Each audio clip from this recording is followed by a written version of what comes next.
Welcome to the B.F. Anderson Techno Fundamental Report for March the 28th. I want to wish everyone a happy Easter, and opening up here, I'm talking about being hypnotized by the market. Have you ever been hypnotized by the market? Well, I have, and I have to admit it. And the time that I remember the most was when I really got hypnotized was 1998, 1999. You can see here the market, this is the NASDAQ, lifted off in this area and basically went up almost every week for about a year and a half. And so I'm hypnotized. You really think this thing's never going to go down again. In fact, I can remember back during this period in here that there were day trading clinics that were setting up on Corporate Boulevard in my city, and people were hypnotized. It was kind of a crazy period, and really kind of once in a lifetime. But then the party ended and the ship started to sink. So as I was being hypnotized in this period here, fortunately I had a stop loss set on my positions because, like, for example, Amazon, we had a very large position in Amazon, and Amazon stock on a split adjusted basis, I can remember got up to about 100, and I stopped out of it at 80, so I had a very substantial gain that I stopped out of. However, the problem was for me at that time was, and this is due to hypnosis, is that I was not paying attention to the trends. I wasn't using trend following at this time. So I stopped out, but then I kept trying to get back in again, and then we would go down again. It was really a really difficult market. So when you get hypnotized, it has to do with, is this issue? You're watching your stocks too much, basically, is what it is. It says a bull market is when you check your stocks every day to see how much they went up. A bear market is when you don't bother to look at them anymore. So that's kind of a point. And nothing generates bullish sentiment more than a powerful, relentless advance. So when you ask the question, people have asked me the question, why do prices trend? Well, they trend because, once something starts going up, more people believe in it, and more people believe in it, and then it just continues to climb. You can't climb the ladder of success with your hands in your pockets. Arnold Schwarzenegger. There are three faithful friends, an old wife, an old dog, and ready money. I really like the stock market. I think it's a pretty good deal myself because you have liquidity. That's the main benefit. So let's talk a little bit about market volatility and how we should manage it. This was a quote out of an article that I read. It says, in general, bullish, upward trending markets tend to be associated with low volatility, and bearish, downward trending markets usually come with unpredictable price swings, which are typically downward. So there's volatility in down markets.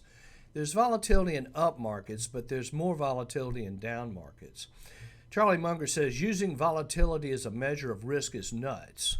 Risk to us is the risk of permanent loss of capital or the risk of inadequate return. So in a way, volatility can be a good thing because it puts you in position to take advantage of things. Now, we can measure volatility. Now, if you remember the article that I quoted, it said that uptrending markets tend to be less volatile. So I think using the trend meter is a good idea because you can see here, ever since the year has pretty much began in 23, the trend has been primarily up. Now, we had some hiccups in here, but you can see that the trend is up. So volatility should be lowered. Another way to measure it is using the VIX, which is the volatility index. So when you get the VIX down in these levels here, now we usually look at a level of around anything below 15 is what you want. And so basically, keeping an eye on the VIX would be a good idea as well. Now, this is, also the VIX here. I have kind of a longer term chart. You can see here that when we get down below 15, we tend to have good things happening. Down below 15, good things are happening. So right now we're at about 13. So, we feel, the VIX is definitely in a good place. Now, the indexes, let's look at them real quick. Here's the NASDAQ, continues in an uptrend. Yesterday was somewhat of a volatile day for a lot of the leading NASDAQ stocks, such as we're starting to see some rotation here. It looks like to us that, we're starting to see more activity in the oil stocks and less activity in the technology stocks. This is normal. Small caps, we continue to watch the small caps. You can see here, nice move yesterday, somewhat breaking out of a base. If we can get the small caps going, that's going to be a very, very positive situation. We just need to see it happen. Now, on interest rates again, here's the power index. Power index hitting a new low, which is telling us that the upward momentum in interest rates is starting to dissipate. So we're seeing interest rates pretty much moving sideways. I would not worry about interest rates right now. I think we have other things to worry about, such as rotation. Now, here's the S&P 500. You can see here, nice uptrend, just like the NASDAQ, making new highs in a very positive pattern. The aggression index yesterday kind of pulled back a little bit. We're starting to see some consolidation in here, which is not surprising. I mean, it's had a heck of a run. So the growth stocks are probably going to possibly take a breather here, due to rotation is the main concern I have at this moment. Now, our three economic indicators kind of gives you a clear picture here of what interest rates are. Basically just hugging that 200-day moving average and staying very, very steady and stable. Oil has picked up. We're starting to see oil breaking out of a base above that 200-day moving average.